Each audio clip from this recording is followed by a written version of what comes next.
Welcome to the Doug Bailey Radio Show. Here's Doug Bailey. Well, tomorrow night's the night the music of Cream finally hits the Des Moines Civic Center.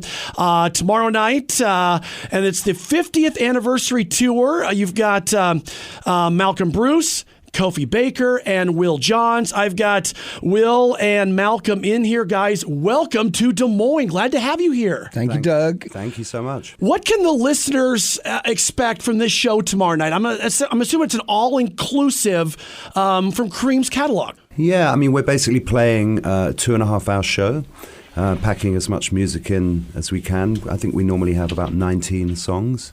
We include some of the all of the great songs that are known from that band, Crossroads, White Room, Sunshine of Your Love.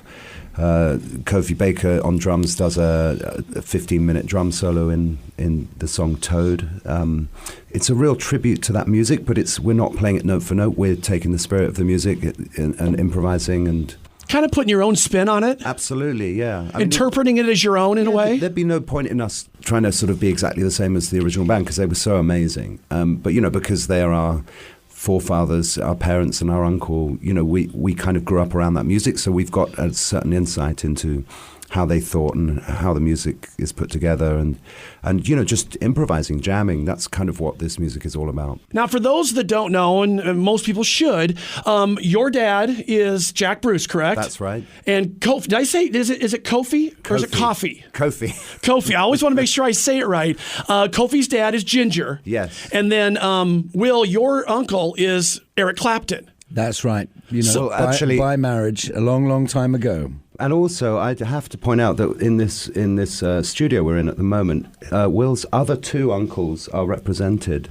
on the wall. In fact, George Harrison from the Beatles, and that you have a poster of Fleetwood Mac as well. You don't have a poster of my Uncle Colin, though, Doug, which I'm quite disappointed about. I wish I would have known that. And reading the bio, Will, this is what I thought was really cool. How many prestigious uncles you actually have. I mean, can you give just a little backstory? I mean, I know not on how this came to be, but what was it like growing up with this famous lineage as such?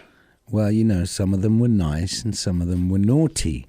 And I preferred the nice uncles. What was really cool was sometimes Eric would come pick you up at the end of term in a bright red Ferrari. And so, after, teasing your classmates all year, to be able to just jump into a sports car and roar off and be like, bye, suckers. So it was a normal childhood for you then? Absolutely, Doug. Well, guys, how did this come to be? How did you guys decide you're going to go out, you're going to celebrate? I mean, it's 50 years of Cream this year. I mean, how did you guys just sit down and one day just came to you and go, let's go out on a 50th anniversary tour and show all the Cream fans the music. Let's highlight all the music. Yeah, if only it could be so easy, Doug. There's quite a backstory to it, and I guess it would be Coffi who, after the reunion gigs in I think that was '95. Is that right, Malcom? 2005. 2005, so only 10 years out there, yeah, Will. Not too bad. Coffi decided to play that music and progressed then from that point. And then Malcom was involved, and then more later I became involved. But it was only really last year that our manager, Simon, had the vision to invite us to Australia and New Zealand, where we had a wonderful time performing with Robin Ford and Glenn Hughes, and where the band, we really solidified our stuff, let's say. So really it was Simon who, came up with the concept of the 50th anniversary tour and had the vision and, the nous to sort of pull all of that together. And really, it's been quite fantastic on this tour because I think that, all three of us in the band have learnt so much about each other and also, about the music and not necessarily what, Eric, Ginger and Jack had done, but about what we were actually doing. Because within the structure of the set, there's a huge amount of improvisation, which is obviously, spur of the moment creativity and really, getting close to the source, which, as three, fairly competent musicians and enthusiastic about it, it's been a real entertaining and eye-opening ride for us. And the songs themselves, I mean, as performers, you can perform something exactly the same each time, which is what a lot of bands do, and there's an art to that. But with this, even the structure of a song can shift, and the sense of phrasing in the moment can be different. So, Cream's music lends itself to, it's a very unique thing. Well, that's what I think is kind of cool about live music, where some people say, oh, certain people lip sync, do this, do that. Maybe you've got vocal tracks, you've got stuff behind them. But one thing I love about live music, whether I know the music or not, if it doesn't sound true to the recording, I like it. I mean, if that makes sense, because then you know that you're doing it on your own. You guys are playing those instruments, and you're not going to hear the same thing every night. Yeah, I mean, it's called being a human being, isn't it? And I think that humanity that comes through creativity is what informs life. I mean, if we don't have that sense of creativity in our lives, then we don't really feel alive. And I think that is the role of art. Whatever that shared experience that we can all have, it brings us alive. It gives us a sense of our potential, a sense of possibility. And, we need it right now in the world. We need real things, because we're moving into this place where we don't have real things, and we're being controlled more and more by the media and telling us what is right and wrong, instead of actually listening to our intuition, listening to ourselves and finding the answers through that. We don't need to be treated like small children, but that's the way the world is going. So I think art can help us rediscover. Well, speaking of art, I mean, some art can be what most people think of art. It's music, but in some of the schools, a lot of that is going away. Mm-hmm. And some schools have it, some schools don't, and I think that it's just, I mean, everybody needs music, I think. Yeah, and from that very early, I mean, I've worked with early years children as a music teacher and doing workshops and all kinds of things like that various times, and I see, and I have a daughter as well, and you just see that thing, a 2-year-old picking up a little mallet and hitting a vibraphone, and the absolute joy in that moment to create sound, the simplicity and innocence of that. And, if you look at that compared to all of these heavy negative energies in the world, that everybody has to negotiate all the time. We need to strip things back to that simplicity, and creativity in whatever shape or form is a way to do that. Whether it's making a meal for your family, sitting and talking, or experiencing some kind of openness within art, within music. There's an openness that can just change people's lives, and I think it's changing our lives to do this tour. Because we can rediscover ourselves each time we play this music, and it's also part of our heritage and all of that stuff. So it's like psychotherapy for us, but I think it's also, but it's also the shared experience with an audience. Especially. You've got a range of ages. You've got the people that saw the band 50 years ago. They're all hitting their mid-60s to their mid-70s now. And they saw that band in 1968 or whatever when they were touring over here. And sometimes they bring their little ticket stubs or posters or whatever. So it's a really exciting thing for them. But you also see the younger generation, the children of those people and the grandkids of those people come along and say, wow, that was amazing, and... Or your dad's inspired us to pick up instruments. We love that genre of music, or whatever. So it's exciting for us to see all of those things. In the studio right now, Will Johns and Malcom Bruce, 2/3 of the Music of Cream, the 50th anniversary show. They're bringing it to the Des Moines Civic Center tomorrow night. Tickets are still available. DMPA.org. Of course, Coffi Baker is the other third of the onstage presence with you guys. On or off the road, when you guys were growing up, did your parents, when you would, whether they would be off the road getting ready or just relaxing from the tour or on the road, did you ever have a chance to learn from them? Did I'm assuming they taught you the notes, how to play this, how to do that. Did you ever get a chance to maybe get on stage and experience that at a young age? Yeah, I mean, I worked with my dad extensively. I was very fortunate to be able to share that with him. throughout his life. He passed away in 2014. So, but I did, I worked in the studio on a number of his albums, supporting his process with pre-production or in the studio or whatever. And I toured with him a little bit. And growing up, I was just always around that music, and he was always very encouraging and honest and direct about it. He didn't really teach me music. It was more by osmosis, and then I kind of found my own path with it, and I went to study in classical music and jazz and all kinds of stuff. So I've kind of really pursued it independently, but just having him there as that presence and inspiration because of his achievements and his own vision has always been a wonderful thing for me. So yes, I learned a lot. Will, what about you? Did you ever, Eric, sit down and go, okay, I'm going to teach you this song, or did you just kind of learn it on your own? Did you want to do this, or how did it ever come to be for you to get to this point in time? I was lucky enough to hang out with Eric quite a bit when I was much, much younger. And, he used to take me fishing. And I first showed an interest in the drum kit. Actually, there was a drum kit at his house that I used to wail on. And it was suggested at one point or another that, that perhaps I might like to try the guitar. And so I kind of switched over to guitar in my sort of early teens. And he did show me the opening riff of Crossroads. And when I asked him to show me the next part, he encouraged me to find it out for myself. And so, and therefore really sort of put me on a path of self-discovery with the instrument.